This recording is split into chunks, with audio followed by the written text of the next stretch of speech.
Hello and welcome to the Swine Disease Reporting System. This is the report number 63, where we're going to cover the findings from the SDRS related to the month of April 2023.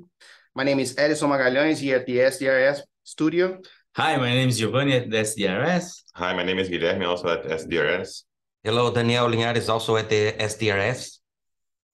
And today, as I mentioned, we're going to start our discussion and we will cover the findings from the previous month of the SDRS. And also after that, we have the pleasure to have here our invited guest, Dr. Amy Maschhoff. We have the pleasure of having her here today. Dr. Maschhoff, she's the Director of Health for the Maschhoffs, joining the SDRS here with us today. And she earned her veterinary degree from the University of Illinois, Urbana-Champaign. And since graduation, started to work in the Maschhoff's company as a herd veterinarian. And Dr. Maschhoff and the Maschhoff's Health Assurance team implemented a whole system in Mycoplasma hyomommony elimination program, which will be our podcast main topic today. Thanks and welcome to the SDRS podcast. Thanks. Looking forward to chatting with you guys today about mycoplasma. That'll be a great discussion. Thank you for being with us today, Amy.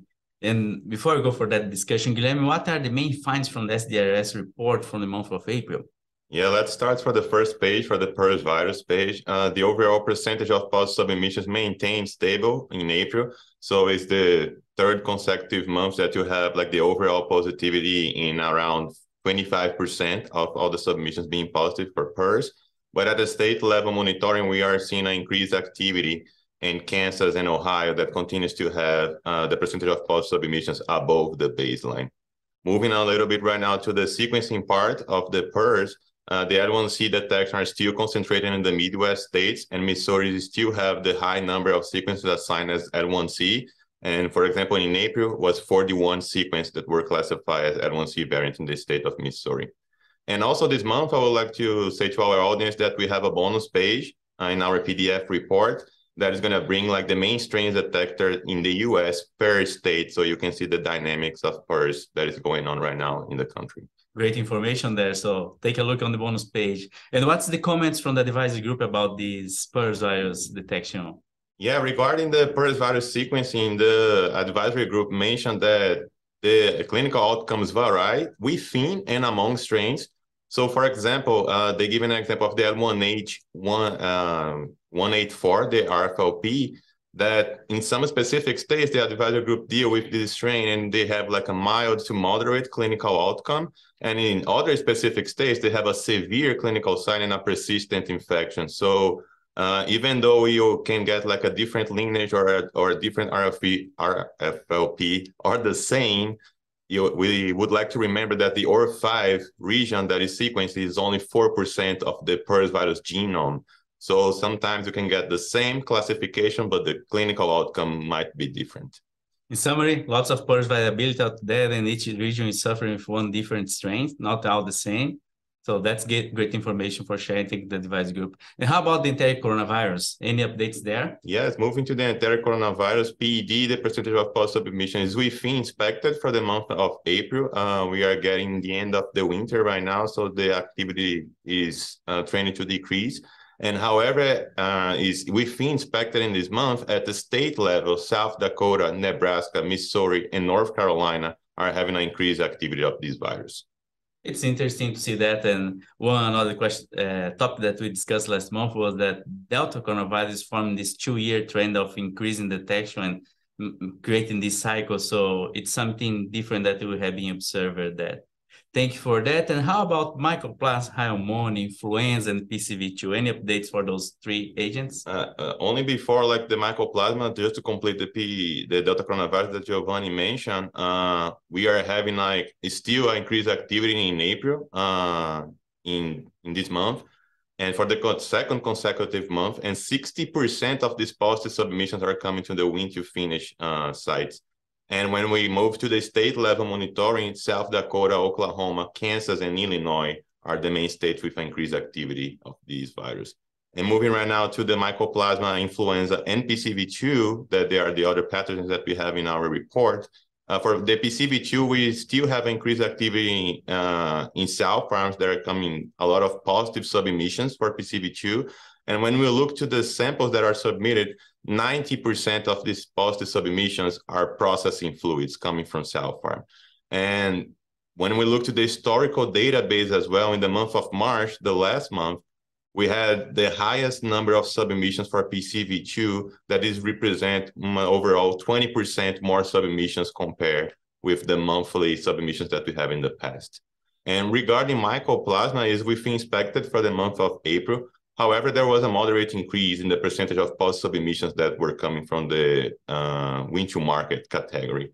And last, for the influenza, we would like to highlight the influenza subtype PCR that we have in our report, that we have a moderate increase in the mixed infections in April.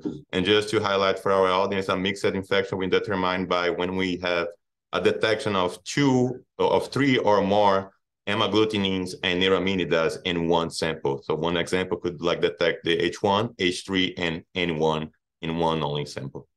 For this PCV2 detection cell farm, it's important to highlight that the data is signaling for some change in trend of submissions that occur from cell farm. So there is submission of more frequency being submitted for testing. So that not necessarily means that we have increased activity, but more surveillance being done in that age category. Right. So it's a background information there. And how about tissue diagnosis? Any update there? Yes, for the tissue diagnosis, only at Iowa State University during the end of March, between the weeks of March 20 and March 27, we have spikes on the confirmed tissue diagnosis for the enteric disease for the specific weeks. And in the end of March and beginning of April, more specifically the week of April 4th, even though it was a small number of cases, we have alerts for the number of Lawsonia intracellular case in the VDL.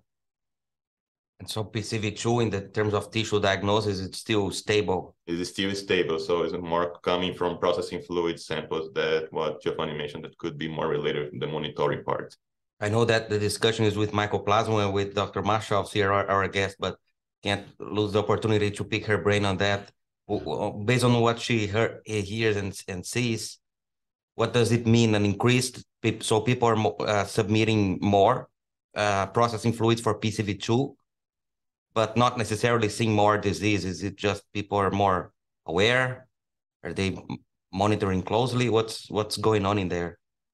I think in my perspective, we've had some really good speakers at conferences in the last few years talk about how you use those diagnostic tools to make implementation or protocol decisions. And so I think you're probably seeing more and more people try to learn and figure out how you use the diagnostics to influence those production system or site level implementations, either of vaccines, timing, herd management processes. So I would anticipate we're just learning and continuing to understand how the diagnostics tie to production performance as well as protocol use. Mm-hmm. Very good, guys. Thanks for the update, Guilherme and Giovanni, for the month of April of the SDRS. Now let's move on to our discussion with Dr. Maschhoff. Dr. Maschhoff, regarding the mycoplasma elimination, what were the motivations behind for the Maschhoff system to go through the mycoplasma elimination? Which information and analysis supported the decision? Can you give us a little bit of background and overview how the situation is today? Sure, I'd be happy to share that. So for those that aren't aware, we are a production system that has all the way from multiplication into finishing pigs. So most of our system revenue is from actually selling and having pigs hanging on a shackle. So we have partners that we work with that. And so any system level strategy or motivation, I think, is important for those to understand how our system is designed, because that definitely influences how we make those decisions. And so when we look at those, we want to find any type of change within our system is going to have a full production system economic impact and benefit to that. And so there were, in 2012, 2014, people like Maria Peters, Paul Yeski, that were out in the industry talking about how important mycoplasma was and thinking through elimination. And we had some of them come in and talk to our system and gave us some expert advice of, here are some examples of how you can manage mycoplasma and have success against it.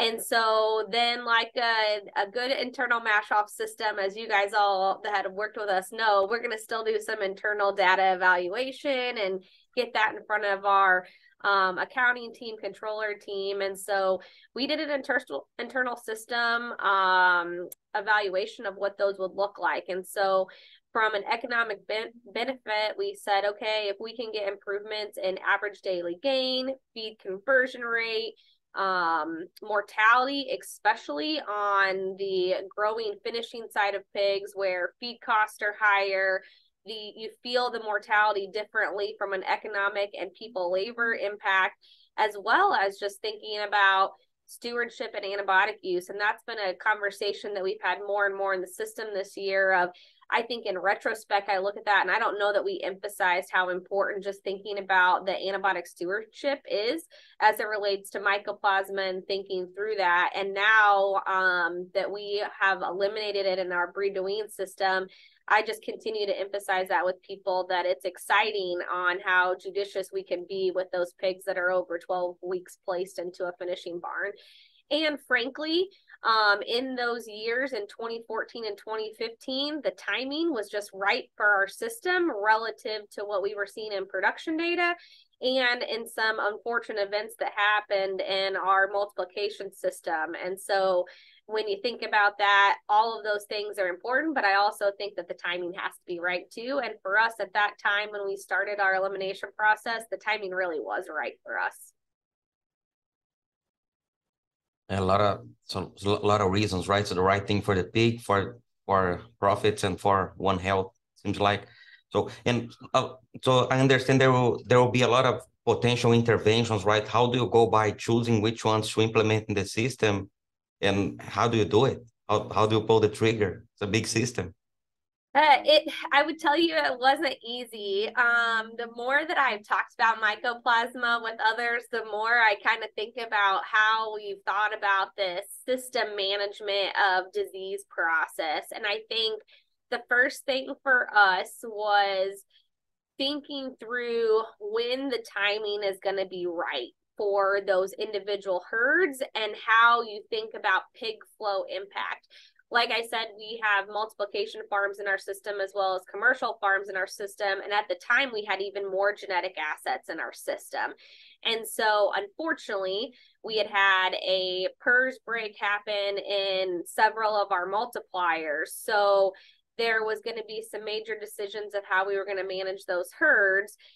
And in those first few years of management, it was all focused in those herds. We let those commercial systems and commercial sites still experience mycoplasma, because I think when you're thinking about those systems approach, you can't just go blanket and impact everything from a flow, a pig supply perspective. That wasn't going to work for us. And so there was a multi-phase application of how we attacked mycoplasma. So we started going through elimination projects in that multiplication system, and then moved into what we called the sledgehammer approach. So we knew we were going to cause within that drastic instability in gilt acclimation and gilt flow programs at the time. So our sledgehammer was utilizing quite a few antibiotics during that time because of the instability we caused as we went through those initial genetic asset multiplication and eliminations. And then in that multi-phase approach, we do have a system regional model. So you can imagine that there were lots of lessons learned because there were tons of variations of how we approached the closure plan, the elimination plans, how we acclimated gilts, what our antibiotic choices were in those herds, how much our individual region production systems were willing to spend on each of those closures. So it was not a one-size-fits-all approach when we really first started going through mycoplasma eliminations. More a precision, a strategic approach, right? Personalized and tailored for each type of herd. Yeah, so as we went through that, Daniel, there was a lot of those herds that if a commercial farm broke with PRRS, that timing worked right for that herd. And then we do not have a cookie cutter system. So we have some sites that have off-site nurseries and gilt developers. We have some sites that have on-site gilt developers. And so you're not going to make the same protocol from a mycoplasma elimination standpoint based on just some of our facility designs. And then during that time frame, there were just tons of lessons learned in based on your gilt flow design, the timing of it relative to PRRS. How were you going to expose animals? What was the plan for getting that, what you'll hear me on other conversations call your day zero from a mycoplasma elimination perspective? There was a lot of complexity in that. And frankly, at the time, we didn't have that core health document approach to mycoplasma eliminations when we started this process. But there's been tons of lessons learned along the way to think about how we do that efficiently, cost effective from an animal care, animal welfare, and efficiency standpoint too. And throughout that experience, should there be a 1 or 2 or 3 kind of non-negotiables that regardless of the protocol, this 1 or 2 or 3 things you have to make sure you implement? Yeah, it's a great question because we did a lot of retrospective look at ourselves in the last few years and said, okay, what were our lessons learned? What were the non-negotiables moving forward? And so one of those non-negotiables for us moving forward is a gilt exposure program. There were tons of experiences from utilizing intratracheal inoculation to fogging pigs, to also having live animal exposure. And when we did some retrospective analysis of our closures, we found that some of those things were more successful than others. And so I think we've been very open to say, you've got to do that day one. And our team has really thought that the aerosolized exposure of mycoplasma worked for us. But I would tell you in conversations with others, as we talked about this, I think that's because, frankly, there was a lot of luck in our process, and we had a strain of mycoplasma that was able to move through aerosolized exposure and could make pigs positive from it. I don't know that that works in all cases, and we just happen to have a strain of mycoplasma in our system that made that for us a non-negotiable. I think the other thing we learned was the timing of closure. So how many weeks you are going to stop gilt entries on your closure was extremely important for us. We obviously, when you close herds, you shut down your gilt introduction, and thus impacts your performance, your parity structure on your farm. And so in the early stages, we weren't consistent about the week timeline that we would close herds for mycoplasma because, frankly, we didn't know how long you could get away or how long you had to keep those closed. So that's become a non-negotiable for us on that timing. The third probably non-negotiable is the antibiotic choices during our closures, and what we find, whether it be through a feed medicated antibiotic, a water soluble and or injectable, we have in general in our system some non-negotiables about what antibiotics we would use and what timing and what route, just based on our internal retrospective data as it comes to what worked for us in our system during those closures as well. Thank you for sharing. Dr. Maschhoff, throughout this process of elimination, I think you have to deal with a lot of pitfalls that could happen like during this process. And one of them you mentioned was PRRS virus outbreaks during the elimination, but could you share another pitfall that happened during this elimination process?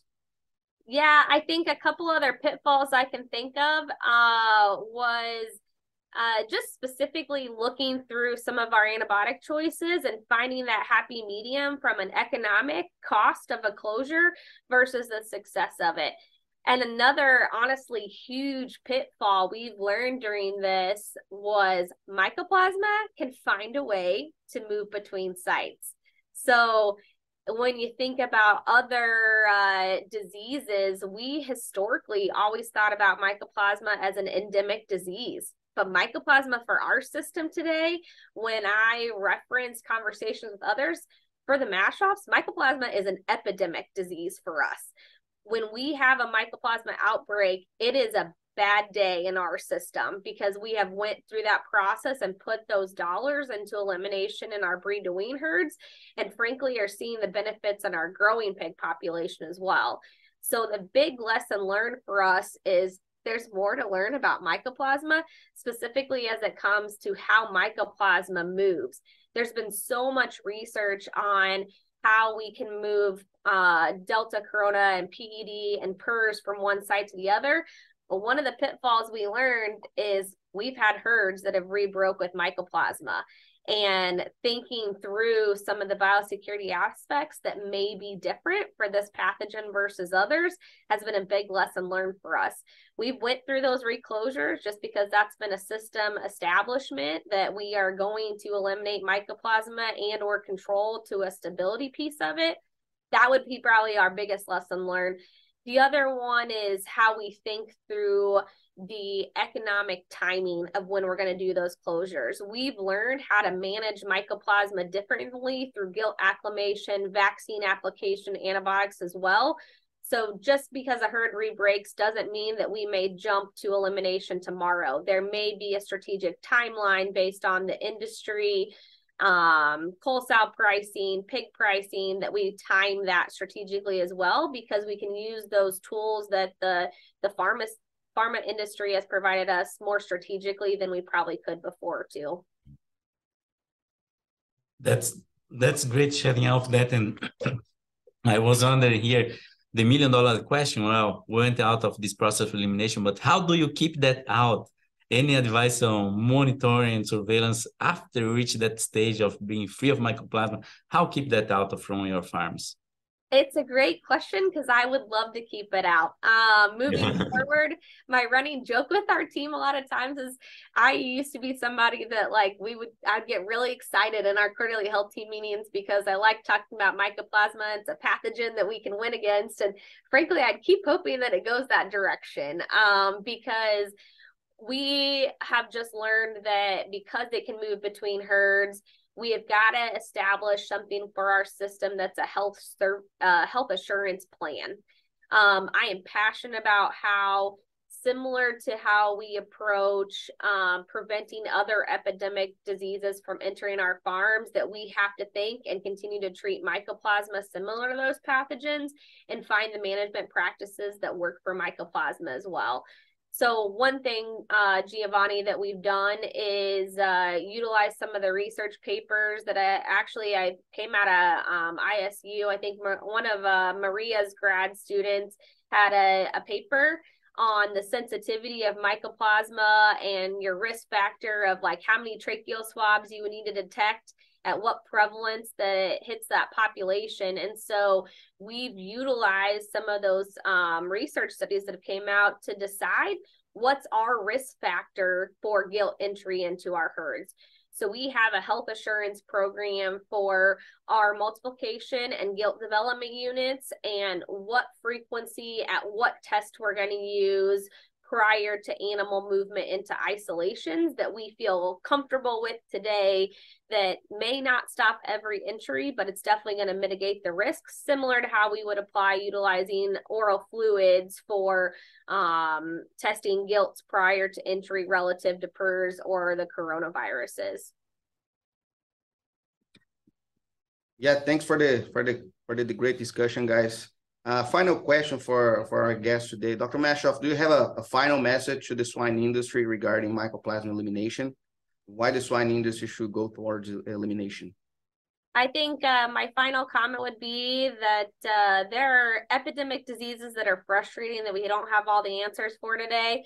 But for mycoplasma, my gut tells me this is one of those pathogens that we can win against. So I think that we need to work towards industry collaboration to eliminate mycoplasma, not only from an economic impact to our businesses in the industry, but also from a sustainability and antibiotic stewardship perspective, because I think there is just a lot of good information out there that tells us this is a pathogen we can win against. Great. Thanks for accepting our invitation and being here today. And that was it, guys. Thanks, and see you guys next month in the next report. Thanks. Thanks.